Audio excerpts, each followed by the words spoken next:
Watch this.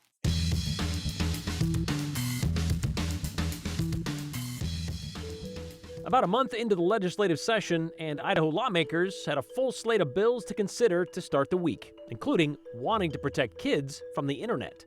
We have a breakdown of what happened at the State House today. How long should a license plate last? And what will become of those unique county designators on Idaho's famous plates? We have the answers to those questions. You may think you know your family members, but if one of them fought in World War II, there's a lot you probably didn't know about. Well, we're learning right along with you through one family's collection at the Idaho Military Museum and what it could be teaching other families about their history. For the last 3 legislative sessions, there's been a push to take parental controls away from parents and librarians when it comes to what books are available to kids in libraries. Those in favor saying it's to protect kids. Those opposed say, well, that's up to the parents.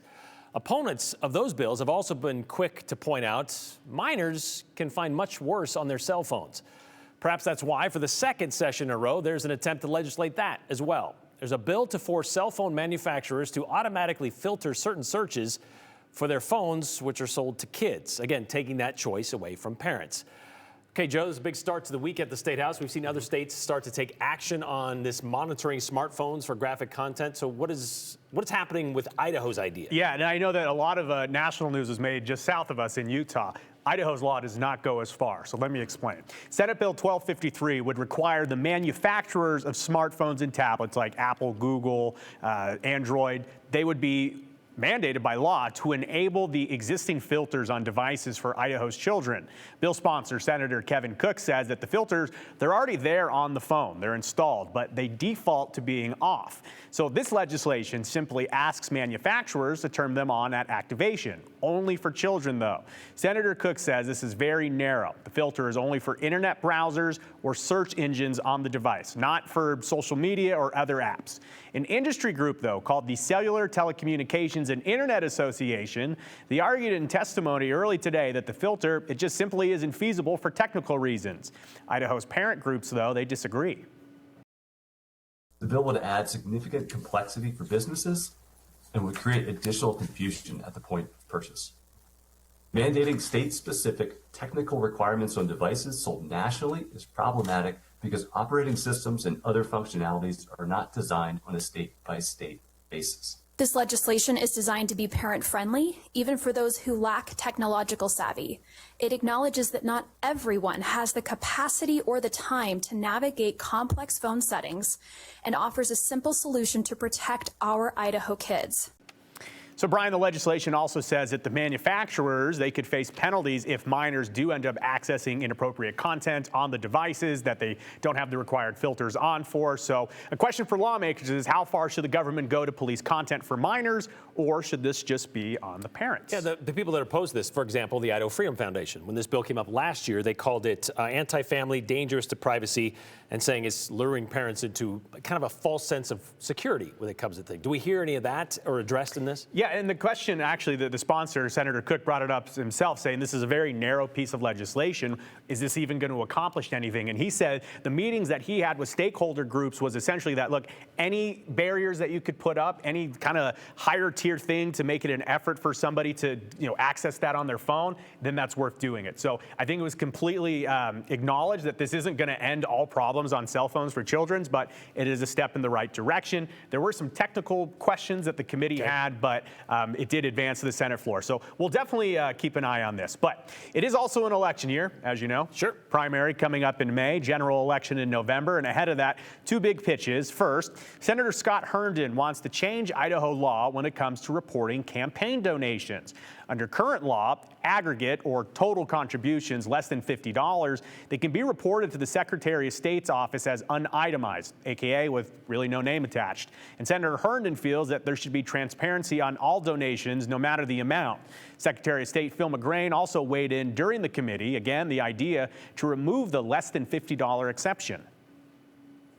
So essentially, we wouldn't have 2 classes of donors anymore. We wouldn't have the 50 and under and everybody else. Everybody would be treated the same for campaign finance contributions. Frankly, the laws that exist today where we have this carve out for the $50 and under creates more confusion than I think it's worth keeping in code, and it would just be easier to be completely transparent, simplify our campaign finance laws, and have everything disclosed. Most of us, and the conversations I've had with some of you, are already reporting every dollar we get. You know, I literally have a donor who's given me $1, and it's publicly reported at $1. I really do think this is a policy decision for you on where you want it to. We're happy to execute it however, but it does kind of seem simpler in terms of ensuring that people aren't passing the hat or doing some activities that otherwise don't meet the current spirit of the law.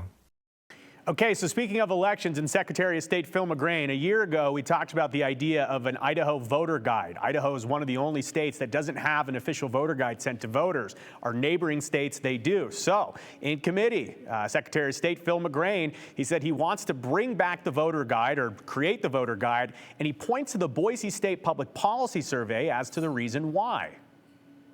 What this does is has candidates provide information. So the candidates themselves would submit their information, and then we would add that to the voter guide. I think all of you saw the Boise State Public Policy Survey results. The most well-received question on the public policy survey this year was voters saying they would like a voter guide. 78.2% of voters said that they favor a voter guide so that it covers everybody, with only 10% saying they didn't want a voter guide. Voters know who they're going to vote for president, but they often don't know all legislative seats, county seats, and so I think as a state, it's in our best interest to provide voters with the information to make informed decisions.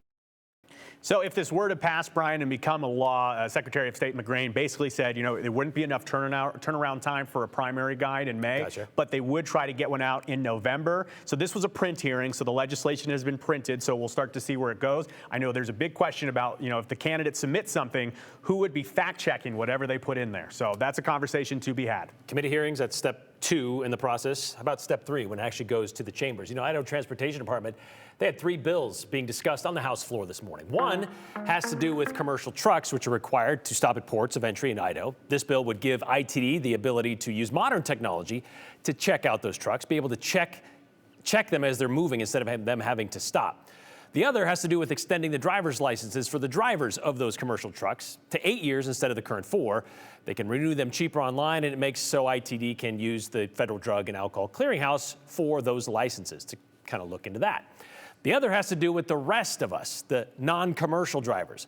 Right now, license plates have to be replaced every 10 years, whether they need to be or not. House Bill 413 would eliminate that 10-year requirement as long as those plates are still reflective and readable at 75 feet away. Removing this 10-year requirement, according to Representative James Petsky, that's going to save the state having to make roughly 300,000 license plate a year, saving taxpayers more than $1 million per year. And that bill, by the way, passed without any debate, nearly unanimously. Clerk will lock the machine. Members will cast their votes. I wish Representative Birch was here so we could tease him. You can see Representative Steve Birch from Boise, the lone nay vote there, thanks to a substitute. He told us today he was worried about people never having to replace their plates, which could be a possible problem in, say, like a hit and run. Okay, so we also got an email from a viewer about this bill, worried about other consequences of House Bill 413. Jack wrote to say, since 1932, Ada County has been noted in all of its plates as 1A, and all of other counties have had their unique designation. This has always been done as required by state law. House Bill 413 proposes to make several updates to the regulations, including a simple line out of the provision requiring the county codes on license plates. Well, Jack is referring to the part of the bill where it does cross out the part of the law where county identifiers are required, believing House Bill 413 would remove this requirement. You know, that's the point where you go, how do we tell the difference between a car from the 2C with Canyon County versus Ada County, which is 1A? I mean, other than their inability to drive? Well, it's those county designators that are on all license plates, other than the specialized ones. Well, anticipating Jack's concern, Representative Petsky offered this during the floor session this morning. This is just to align production standards. This bill does not eliminate county designators. Their county designators are referenced in 8 other sections of code, and they are specifically spelled out in a rule. So this bill, you would essentially have to run a separate bill to get rid of county designators. So I can confirm this bill does not get rid of county designators. Does not get rid of county designators. There you go, Jack. Of course, getting rid of those would keep us in close company, or not getting rid of them, I should say, keep us in close company of the 6 other states who do have such indicators on their license plate. That would be Montana, Wyoming, South Dakota, Nebraska, Mississippi, and Alabama. But states like Tennessee and Kentucky, Ohio and Iowa, they put the whole county name on the plate. We're not doing that, but we're going to keep it the way it is now. That way we can, still keep saying, 2C, figures. The man convicted of 5 murders, Thomas Creech, is trying to put his February 28th execution on hold. You hear more about that and all other things in the 411 with Morgan Romero.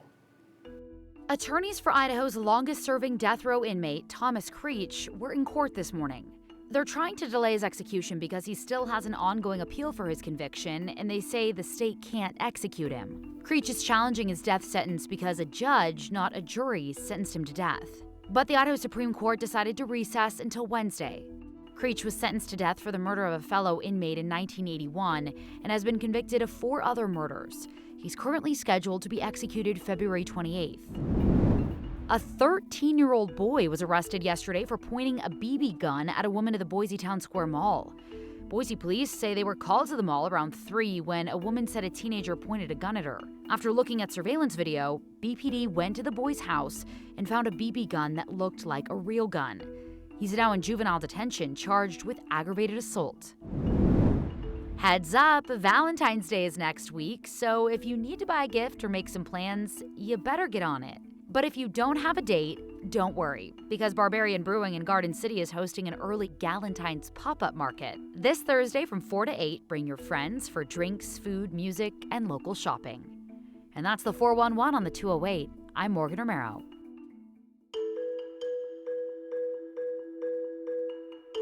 By this point, there's a lot of World War II we know about. But there are some parts, like the Army's 526th, that still leaves a lot unanswered, which is why they've become a lifelong passion of one Boise State student. We stopped by the Idaho Military Museum to learn some of the details even their families never knew about. We'd like to hear about some of your history, possibly. Maybe your family member was part of the 526th, or in the Battle of the Bulge. Tell us about it, or text us anything about the show. 208-321-5614, that's the number. And don't forget to include your name and the hashtag the 208. And don't forget, keep it clean and concise. That way we can show your message at the end of the show.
Get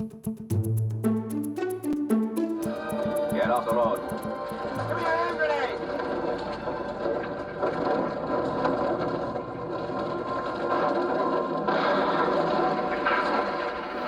Okay, so maybe you remember that scene from the 1965 film Battle of the Bulge. American soldiers burning that fuel to stop the German attack. It was one of the Nazis' last big offensive moves near the end of World War II.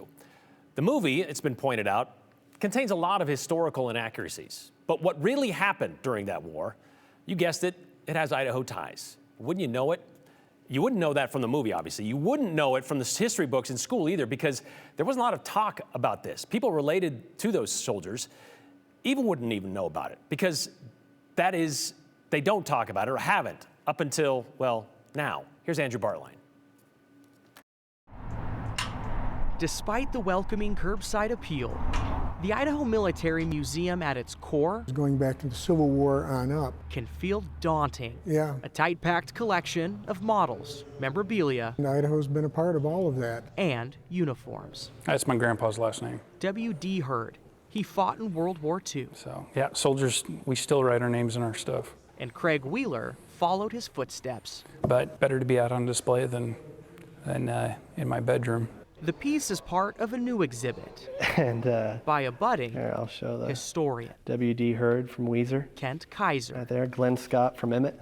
Only 15 minutes away from my house. And this address book is his compass. It actually is a heck of a tool. Lucky to have it. It's leading Kent to family ties of his own. My great uncle was kind of in a strange unit. It was like a general armored patch, but above it had the numbers 526. And I've never heard of that. Turns out, not many do. Most of these guys didn't talk. That includes Randy Kalasick's dad, John. And I guess I really didn't understand just how significant their contribution was. For decades, their understanding of the 526 has been closer to zero. They were sworn to secrecy from the beginning. And they were sworn to secrecy for life as far as they were concerned. So they took those commitments pretty seriously. In one day, the enemy smashed through the defenses of the American First Army on a 45-mile front and was biting deep into Luxembourg and Belgium. The Battle of the Bulge. It was the Germans' last push on the Western Front, nearing the end of World War II. They ended up being met by a lot of Idaho guys in the 526. These Idaho guys. You know, actually, it's more than that. It's more than family history. You know, it's a whole bunch of families' history. And they made world history. The army held in Belgium. The attack was blunted, the spearhead stopped, the Nazi columns contained and thrown back by men who had flung themselves into the breach. Holding off a Nazi advance, they hardly told a soul. I mean, these guys are like the Forrest Gump of World War II. But Kent now has the names leading to the records, and he can talk about it. So they started out for hours as an armored infantry unit that was going to be working on light manipulation. It was an idea that the Army had that they got from the British reconnaissance and counterintelligence group, sort of reading maps and so forth, going in without guns at all. Countless stories largely left untold, and at best, unrecognized. The 526 never got credit for a lot of what they did. You know, my dad kind of mentions that, and then the fact they burned all this fuel. I don't know if he was involved in burning the fuel or not. We knew that he participated in the Battle of the Bulge. We knew that he had, nightmares. One piece that'll never be lost. Almost everybody in the 526 they were drafted. The sacrifice. But they weren't exactly gung-ho to go to war. You know, they were leaving behind a lot. Leaving behind Idaho, leaving behind their families. It was not uncommon to hear that's none of your business. So we didn't ask questions, and now it breaks my heart I didn't. Truly. The best answer can now only be found in a pair of trifolds. He died in 2001. My grandpa always knew that I wanted to go into aviation, but unfortunately he didn't get to see me sign up. A hard act to follow, because there's something daunting too about a generation that hardly spoke. Without a doubt. Forcing others to call them the greatest. It says everything you read is true. That's what he's writing to his mom. But who needs words with actions like that? And it just shows that, even these farm guys from Idaho, were on that world stage and influenced world history in a pretty significant way. Yeah, real proud. This exhibit started as a project at Boise State University. It was supposed to be hypothetical. Kent clearly missed that part of the assignment. We're also looking for more people, Brian. That address book he got was from one of the first people he had found. I think they're from Tri-Cities, Washington, so Richland, Kennewick, Pasco area. And they gave him that address book. That helped him find other people.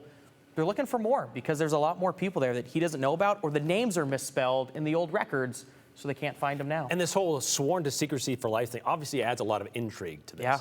And as I tried to poorly say before we started your story, a lot of these guys didn't talk about this kind of stuff. My grandfather served in the Battle of the Bulge. He never said a word about it, not with the 526, but they come back and say, well, I have no interest in seeing snow or going camping anymore. But these stories, to hear them and to see them, it's pretty amazing. Common thread from that generation, not to talk much about it. Exactly. So now you can get a chance to check them out if you can. Thanks, Andrew.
Beautiful to see the sunshine this afternoon, and the temperatures were in the 50s. Big switch. I know I've been talking about that. That's wintertime in Idaho. We have the beautiful weather, and then changes. Temperatures are going to cool off. We got rain coming in. Mountains are going to get quite a bit of snow, especially Sun Valley. Sun Valley is basically the target of this storm that's coming in. Could have about 6 to 10 inches of snow tomorrow. There's a winter storm warning that's in effect. Be careful if you're going to be traveling through that area, or if you live there traveling through that area. Right now, we have a few light showers that spin to the west end of the valley, coming very close to Boise as well as Meridian. This is this afternoon, but let me show you the big picture out of this, okay? First of all, you've heard about Los Angeles getting all the rain. Now they're getting all the rain today. It's moving up through Vegas. They're getting a lot of rain too. And then it's eventually into Salt Lake City, probably this evening. And then the curvature of the earth brings it back this way toward the Central Mountains. So basically, we're looking at the Central Mountains for all of that snow coming in. Temperatures are still too warm for snow in the valley. So here in Boise, we're looking at rain. And the amounts of rain, well, tomorrow it begins probably late morning to early afternoon. And as you continue with this, you can see Twin Falls, 1,600 of an inch. This is by 5:30 tomorrow, 1,400 of an inch for Boise. As we continue into early Wednesday, well, you can see all the rain, snow. This is mainly snow coming down in the Haley area. But you can see the possibility of about 3,700 of an inch for Boise. So as you take a look at the 7-day forecast, as this comes in tomorrow, 45 degrees, gusty winds, more winds with these storms that will be pushing in. A mixture of some rain or snow, that's the last part of it. That's early Wednesday morning. And after that, it pretty much decreases. We might see a little sunshine, only slight chances of some showers. So the temperatures are coming down. As you look here at the next 7 days, you see most of these high temperatures will be somewhere into the low to the mid 40s. And that continues through next Monday and likely into next week.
All right, we're going to start with this comment from Jack about the possible cell phone legislation taking place in the State House.